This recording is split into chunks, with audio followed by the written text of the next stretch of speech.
Thank you. Thank you all for being here. I also echo the same words everyone else has shared with you about the esteem we have for all of our agencies and the important work they do.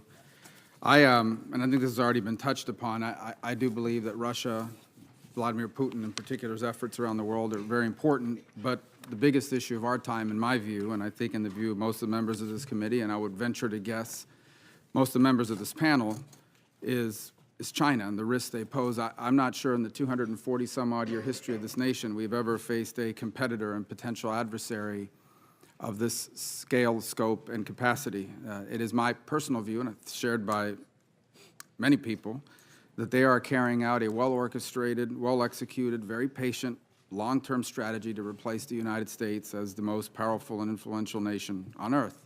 You see that reflected in this repeated use of this term community of common destiny, which basically means a retreat from Western values of democracy and freedom and openness towards some other model that benefits them. And their pursuit of this appears to be every element of their national power, their military, commercial, trade, economics, information and media. The tools they use are everything from hacking into companies and critical infrastructure and defense contractors, everybody you can imagine, to using our immigration system against us, to even our universities. And that's where I wanted to begin this week. Well, let me just ask this, and I'd start this with Director Coates. Is it your view that the United States today, as a government, is prepared for the scale, scope, and magnitude of the challenge presented by this plan that China is carrying out?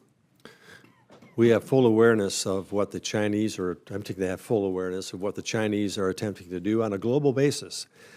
There's no question that that what you have just articulated is what's happening with China. They're doing it in a very smart way. They're doing it in a very effective way.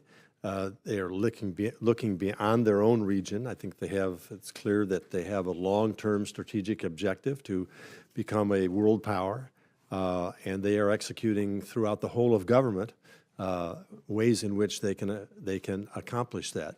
We have intensive studies going on throughout the intelligence community relative to A to Z on what China is doing.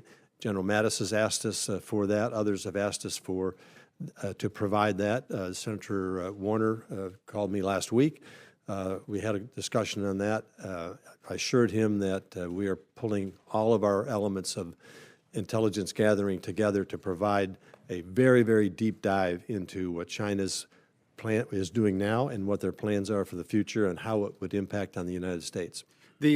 Just to kind of highlight the different ways and untraditional ways in which they're pursuing this plan, Director Wray, let me ask you, what in your view could you say in this setting is the counterintelligence risk posed to U.S. national security from Chinese students, particularly those in advanced programs in the sciences and mathematics? I think in this setting, I would just say that the use of non-traditional collectors, especially in the academic setting, whether it's professors, scientists, students, we see in almost every